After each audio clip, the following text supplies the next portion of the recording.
It was supposed to be the event of the year. The Hawthorne family knew how to throw parties. Rich people parties. Glasses of champagne that cost more than your rent. A guest list full of judges, CEOs, and politicians. And one person who didn't belong there at all. Her name was Marissa Clarke.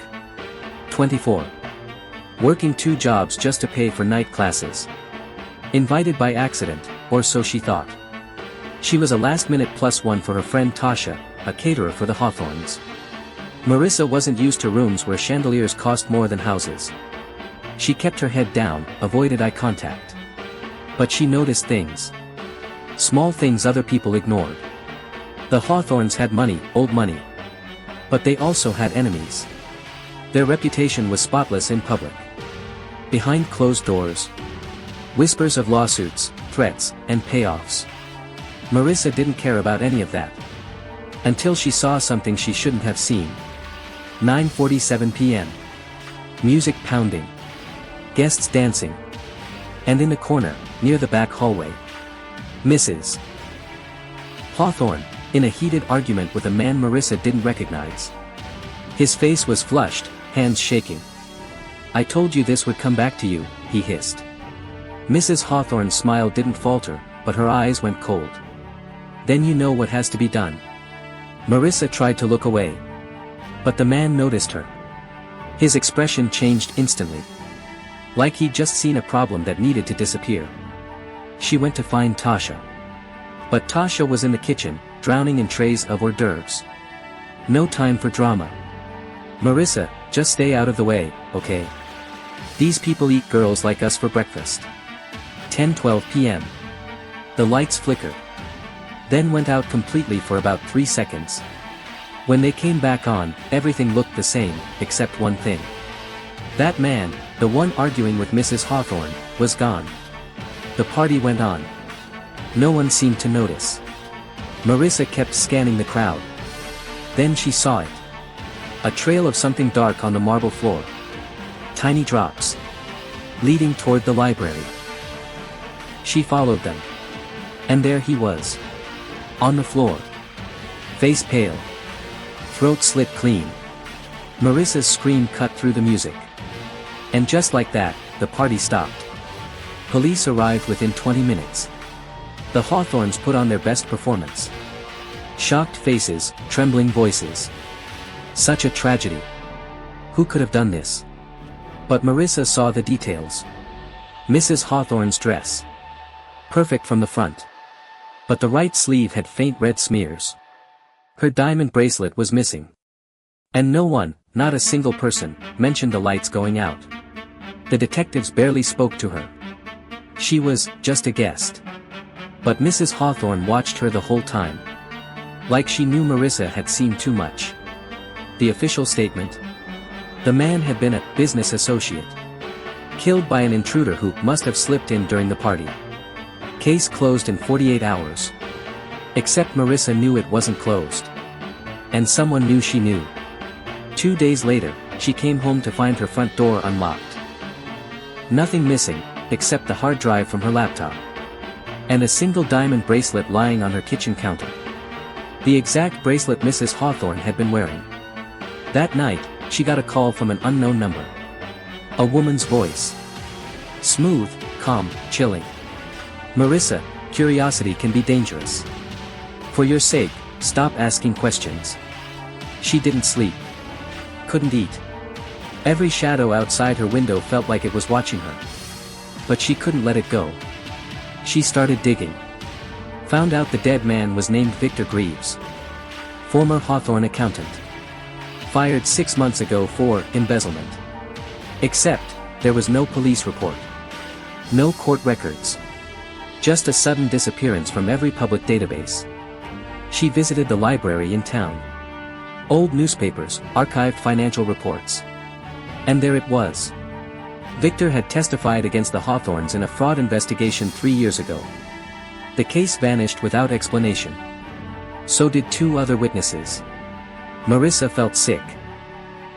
This wasn't a one-time thing. It was a pattern. And she was now part of it. Then she found the surveillance footage. Not from the Hawthornes, they claimed their cameras weren't working that night.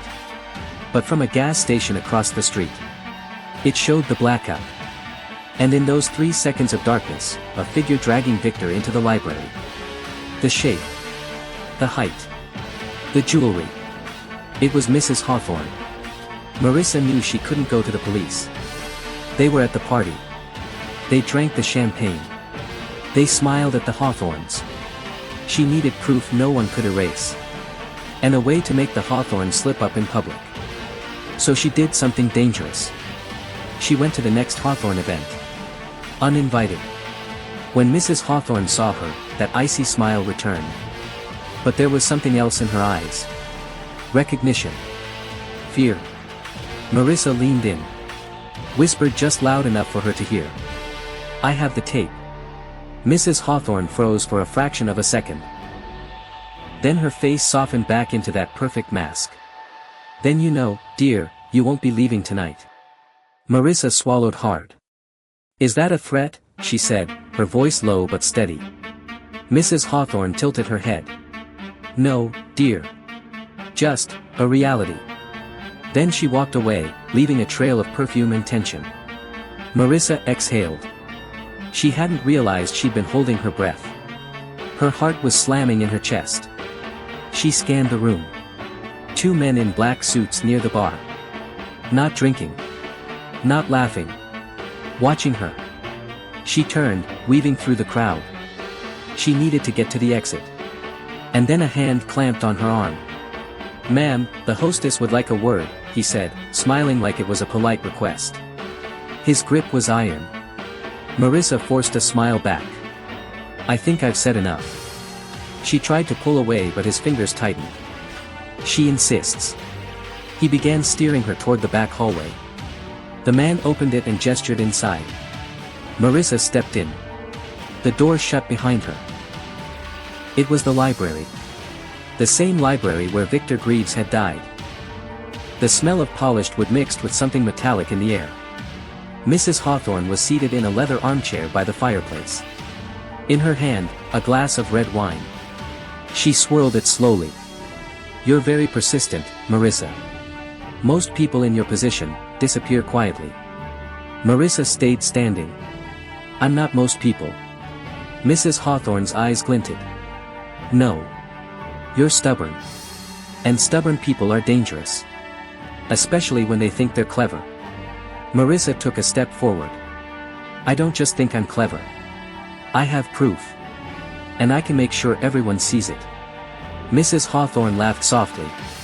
"Ah, the tape. Yes, my dear. We've been looking for that." She set the glass down. "And now, you're going to give it to me." Marissa shook her head. "No," Mrs. Hawthorne's smile faded. "You will. Or you'll end up like Victor." She pulled the flash drive out and held it up. Mrs. Hawthorne's eyes locked on it. "Throw it in the fire," Marissa said. "Or walk out with me right now and let me leave." Mrs. Hawthorne tilted her head again. "You're bluffing. You need that." Marissa smirked. "No. I already sent copies to 3 people. If anything happens to me, they go public." Mrs. Hawthorne's smile returned, but it was sharper this time. "You're learning. I like that. But here's your problem," she leaned forward. "Everyone I need to care about already knows. And they won't do a thing." Marissa's stomach dropped. Mrs. Hawthorne stood. "You can walk out tonight. But when you do, your life will be very short." She stepped closer, so close Marissa could smell the wine on her breath. "Think carefully." A noise behind Marissa made her turn. The second suited man stood in the doorway. "Car's ready," he said. Mrs. Hawthorne's eyes didn't leave Marissa's. "Take her home." The man nodded. Marissa was guided out, back down the hallway, past the music and dancing. No one looked at her. No one saw her fear. The car waiting outside was black, sleek, and tinted.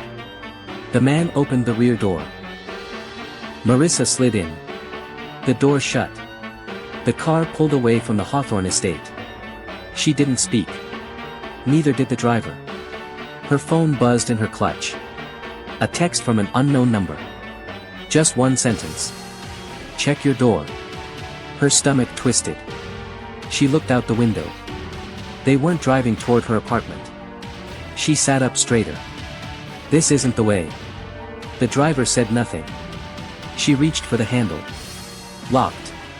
The car turned down a dark road lined with trees. No streetlights. No houses. Just blackness. She felt for the flash drive in her clutch. Still there. Her other hand went to her phone. She started typing a message to Tasha. Then the car stopped. The driver turned. Out. Marissa hesitated. Where are we? The driver didn't answer. He opened her door. She stepped out. Gravel crunched under her heels. She looked around. A clearing. A cabin in the distance. Dim light in one window, the driver nodded toward it. Go inside. She reached the door. Inside, it creaked as a single lamp lit the room. And sitting at the table, was Tasha. Marissa froze. Tasha, what is this? Tasha's eyes were wide. Marissa. I'm sorry. Before Marissa could move, the door slammed shut behind her. Mrs. Hawthorne stepped inside, removing her gloves. Welcome to the truth, dear. Before Marissa could move, the door slammed shut behind her. Mrs. Hawthorne stepped inside, removing her gloves. Welcome to the truth, dear. Marissa's pulse pounded so loud it drowned out the creak of the floorboards. The air was thick with the smell of something chemical. Tasha shifted nervously in the corner, her eyes darting between them. What is this?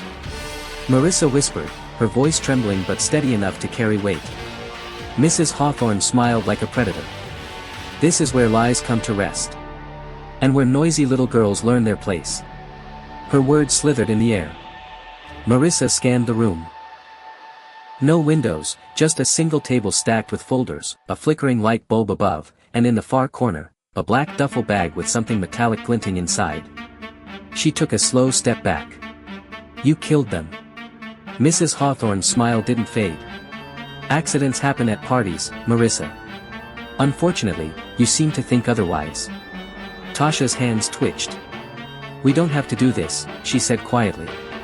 She's not, Mrs. Hawthorne's gaze snapped to her. Silence. Tasha flinched. Marissa's brain raced. The folders. They were labeled, bank records, emails, even police reports. Evidence. Against who? Mrs. Hawthorne followed her eyes. Ah. You see the Hawthorne history. Too bad you won't get to read it. That was the opening Marissa needed. You know, people talk, she said, forcing her voice calm. They've already started asking questions. About the drugs and the drinks. The bruises on Liam's body. How the cameras went missing. Mrs. Hawthorne stepped closer. And who do you think they'll believe? A scholarship girl with a sob story? Or me? She was close enough now that Marissa could smell her perfume, sharp, suffocating. Marissa's mind flashed back to her mother's advice, if they think you're cornered, make them think they've already won. She straightened. You're right, she said softly. They'll believe you. Unless, Mrs. Hawthorne's eyes narrowed. Unless what? Marissa's hand slid into her jacket pocket, feeling the cold shape of her phone. Still recording. Still live streaming. Unless they've been watching this conversation for the last 3 minutes. Mrs. Hawthorne froze. The flicker of the bulb seemed to catch the sudden rage in her eyes. She lunged, but Tasha moved first, stepping between them. Stop. Mrs. Hawthorne hissed. Get out of my way. Tasha didn't move. Marissa took the moment to back toward the table, her phone angled toward the folders. Names. Dates. Bank transfers to city officials. Photographs of other accidents, young women, bruised, lifeless. How many, Mrs. Hawthorne? How many kids had to die so you could keep your perfect life? Mrs. Hawthorne's voice turned ice cold. More than you'll ever prove. But her eyes darted toward the duffel bag. Marissa saw it, the fear. She grabbed the bag before Mrs. Hawthorne could move. She unzipped it. Cameras. Hard drives. Memory cards. The missing surveillance from the night of the massacre. Guess what, Marissa said, her breathing ragged. Now I can prove it. Mrs. Hawthorne's face shifted, no more charm, just raw hatred. You don't walk out of here, she spat. She rushed forward, but Tasha shoved her back hard enough that she hit the wall. Marissa bolted for the door. It didn't budge, locked from the outside. She slammed the heavy duffel into it again and again until the wood cracked. Behind her, Mrs. Hawthorne was up again, charging, nails out like claws. Tasha tackled her, screaming, "Run, Marissa. Go." The door splintered. Marissa burst into the freezing night, the duffel weighing her down, her lungs burning. She didn't stop running until she reached the main road. Headlights blinded her. A car screeched to a stop. Detective Harris jumped out. "Marissa." She shoved the duffel into his arms. Evidence. Everything. She was shaking so hard she could barely stand. Harris's face hardened as he opened the bag, saw what was inside. "Stay here." He radioed for backup, his voice clipped, urgent. Within minutes, sirens cut through the night. Officers stormed the cabin. Marissa watched, as Mrs. Hawthorne was dragged out screaming, her perfect hair wild, her gloves gone. Tasha followed, silently. The press swarmed by morning. Headlines screamed about the Hawthorne House Massacre mastermind. Photos of Mrs. Hawthorne in cuffs went viral. The evidence from the duffel linked her to not just the massacre, but years of cover-ups, payoffs, and mysterious deaths. City officials fell like dominoes. Marissa testified. Every word burned into the record. People who once ignored her now called her brave. But she didn't care about their praise. She cared about the faces of the victims. Finally, someone had said their names in court. The jury didn't take long. Guilty. On all counts. Life without parole. Mrs. Hawthorne didn't flinch when the sentence was read, but Marissa saw it, the faint tremor in her hands. The final crack in the armor. Outside the courthouse, cameras flashed. Reporters shoved microphones in Marissa's face. "How does it feel?" She looked straight into the lens. "Justice," she said. "It feels like justice." The crowd erupted. She walked home alone, she allowed herself one small, bitter smile. The underdog had won. And the queen had fallen. Completely.